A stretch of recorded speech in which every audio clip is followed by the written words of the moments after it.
વિશ્વ આદિવાસી દિવસ નિમિત્તે બોડેલીમાં ભાઈચારાની મિસાલ. મુસ્લિમ સમાજે આદિવાસી રેલીનું પુષ્પગુચ્છથી સ્વાગત કરી ઠંડા પીણાનું વિતરણ કર્યું.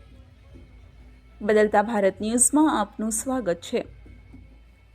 વિશ્વ આદિવાસી દિવસ નિમિત્તે બોડેલી ખાતે આદિવાસી સમાજ દ્વારા યોજાયેલી ભવ્ય રેલીમાં સામાજિક એકતા અને ભાઈચારાની સુંદર ઝલક જોવા મળી હતી. બોડેલી મુસ્લિમ સમાજ દ્વારા રેલીમાં જોડાયેલા આદિવાસી સમાજના આગેવાનોનું પુષ્પગુચ્છ અર્પણ કરી પુષ્પાભેર સ્વાગત કરવામાં આવ્યું હતું. આ પ્રસંગે મુસ્લિમ સમાજના આગેવાનોએ આદિવાસી સમાજના ભાઈ બહેનોને વિશ્વ આદિવાસી દિવસની હાર્દિક શુભેચ્છાઓ પાઠવી હતી. રેલીમાં જોડાયેલા લોકો માટે મુસ્લિમ સમાજ દ્વારા ઠંડા પીણાની વ્યવસ્થા કરવામાં આવી હતી અને રેલી દરમિયાન ઠંડા પીણાનું વિતરણ કરી સેવા કરવામાં આવી હતી.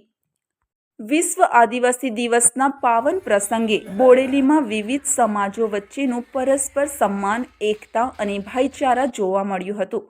મુસ્લિમ સમાજની આ પહેલને આદિવાસી સમાજના આગેવાનો તથા રેલીમાં જોડાયેલા લોકોએ આવકારી હતી. આ પ્રસંગે બોડેલીમાંથી એકતા અને ભાઈચારાનો સંદેશ સમગ્ર સમાજ સુધી પહોંચ્યો હતો.